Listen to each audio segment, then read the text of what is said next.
it's actually really exciting because in the recent few years, we've seen a lot of whiskey makers experimenting with different casks, whether it's maturation or finishing. And we've actually used a lot of various whiskies in our cocktails, so it's not just rum cocktails alone. Today, the cocktail that I'm making is going to be featuring Balvenie 14 from Scotland. And in this special bottling, they've actually finished it in Caribbean rum casks, which makes it really, really interesting. So it adds a lot of these like rum characteristics into a familiar spirit. So especially for the whiskey drinkers, it's almost like a gateway into the wonderful world of rum. To celebrate International Whiskey Day, we decided to turn the tables a little and talk to Lolita Goh, one of the owners of the Kuala Lumpur rum bar JungleBird, about a riff that they have created of a traditional rum cocktail, but using craft whiskey. So what I'm going to make here is actually a variation on a classic rum cocktail, which is a painkiller, but we're using a rum-finished Scotch whiskey instead, and just with a little bit of variation to some of the ingredients that is in the classic painkiller. Right, okay, so I've decided to use the Balvenie 14 Caribbean Cask. So it's been aged 14 years, traditionally using the Scotch methods, and then they finish it off in a Caribbean cask. So what the master distiller has done is removed the rum and transferred like the whiskey into the barrels to further finish it. So the Balvenie 14, right, it actually has, funny enough, like pineapple, coconut notes to the spirit itself, and because it's been finished off in a rum cask as well, it adds on a little bit of sweetness and aroma profiles that you would typically associate with rum. So with a painkiller cocktail, the key ingredients are coconut, pineapple, orange, and we finish it off with a little bit of nutmeg. So I have changed up one of the ingredients, which I will talk you through it in a bit, and I'll also explain why I'm doing it. So let's start off with making the cocktail. So first of all, we're going to be using 45 ml of the Balvenie.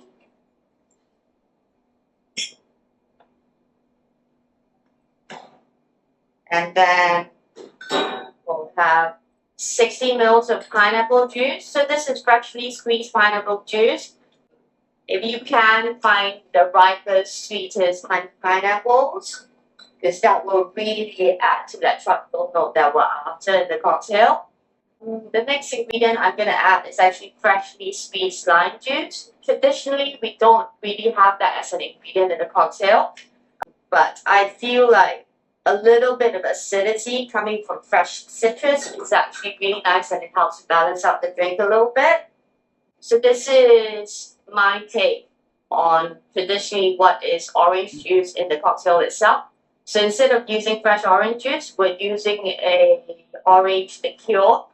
So this is Clermont Creole shrub. It's made from a blend of unaged and aged agricole rum, but they steep it with orange peel and Creole spices to create, it's essentially similar to a spiced orange liqueur, rum-based, so it works really well.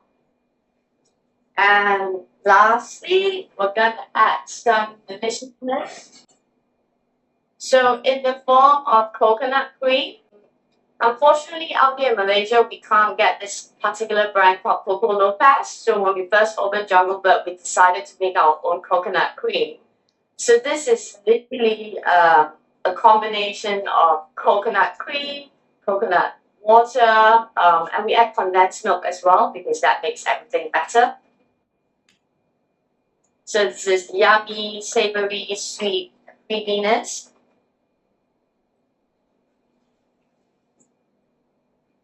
And that's it. So we'll add some ice to the shaker and give it a good shake.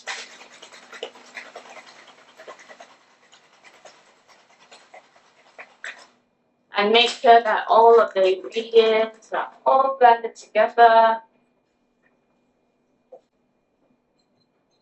So here we're using a pre-chilled wine glass. Anything of this size, like a goblet or brandy center, one that's like big and shaped like that would be nice. If you can and you've got space like in your freezer, just chuck the glass inside first, pre-chill it. And that makes it like nice and yummy.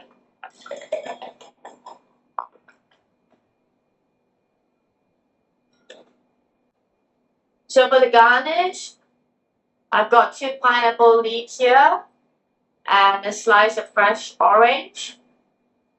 And to finish it off, if you can get your hands on like whole nutmeg and nutmeg grater, a few shavings of it. So the nutmeg really complements the spices in the orange liqueur.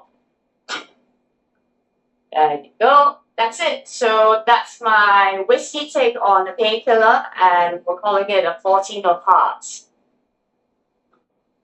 Hopefully, when you have this drink, it should remind you of being in the tropics. But, you should be pleasantly surprised because this scotch really does come through nicely. So it's creamy from the coconut, it's tropical because of the pineapple and the orange and the coconut. It's not an inherently sweet drink, but we've also made it in such a way that it's not too cloying.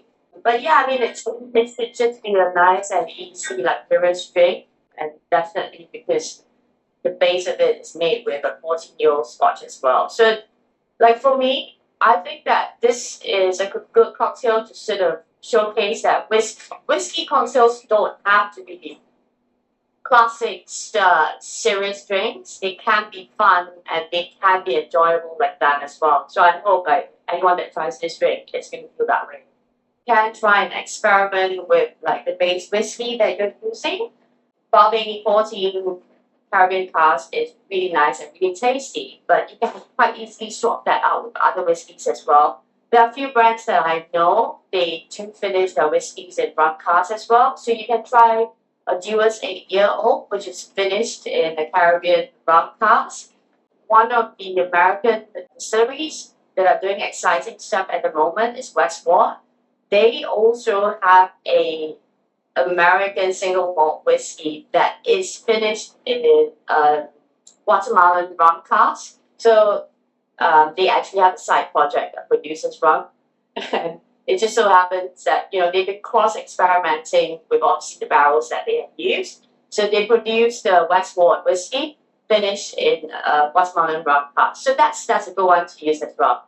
In terms of the other ingredients, they should be easily accessible. You can get pineapple juice, you can get lime juice. If you can't find a rum-based orange liqueur, I would definitely suggest any sort of orange liqueurs, orange curacao, Grand Marnier, Control, all of these ones. You should be able to find that, and you can substitute that instead.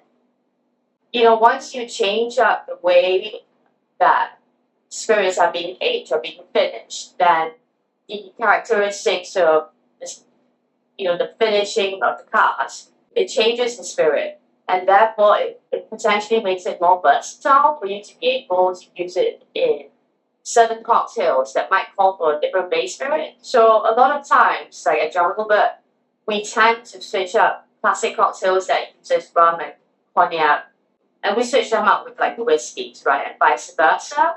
So if someone came in asking for a basic Manhattan or Negroni, we would make a rum version of it. And a lot of times it's because of how these spirits are produced, and they have certain flavors that the consumer might identify with, which makes it easier for that switch. When we opened in Kuala Lumpur 7 years ago, we were the first rum bar to open in Malaysia, and back then we probably had a collection of 50 odd bottles, so 50 different type of rum spirits on our back bar. And right now, 7 years later, we probably have about 300 odd. Now, when we first started, people would come to us because we were a new cocktail bar, so they would come in to try the cocktails and less about the rum. We would get a lot of guests asking about what is rum, how does it taste like, we've never had that. But having said that, there are a lot of whiskey drinkers, there are a lot of brown spirit drinkers out here. So it was relatively easy for us to make the transition and introduce them to the world of rum. So there are a lot of aged rums that are made, a lot of them are pot distilled. So it's quite similar to how whiskey is made as well. And they make for very, very good sipping spirits. And that's how we try and introduce someone that has been drinking whiskey for years to try out rum. Try something that's a little bit more aged, maybe a 12-year-old. Just drink it over ice and just enjoy it. And most of the time they do. So, fast forward 7 years later, we now have guests walking into JungleBird and asking to try a rum flight. So I'm prompted, they obviously know about us now. They know that we are a rum-focused bar. We've got a pretty good selection. And they're just asking for it on their own accord. So to us, that's the best thing that we could have ever done for the city and for the country.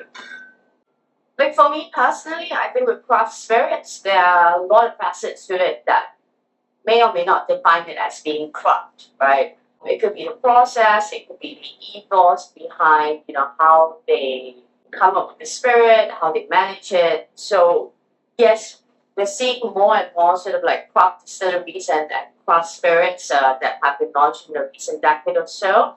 And for me, a huge part of it is it's really about the quality control and, where the direction is heading. And in terms of, how they see the final end product and how they stand by it throughout the entire process. But I think with, the competitions like SoCraft, bringing awareness to the region, that really helps. Just having the presence of something like the Spirit of Craft, it gives brands and distillers around the world an entryway into Asia and to showcase the brands and good things that they're doing, right? So there are so many brands out there that we probably haven't even heard of or know of.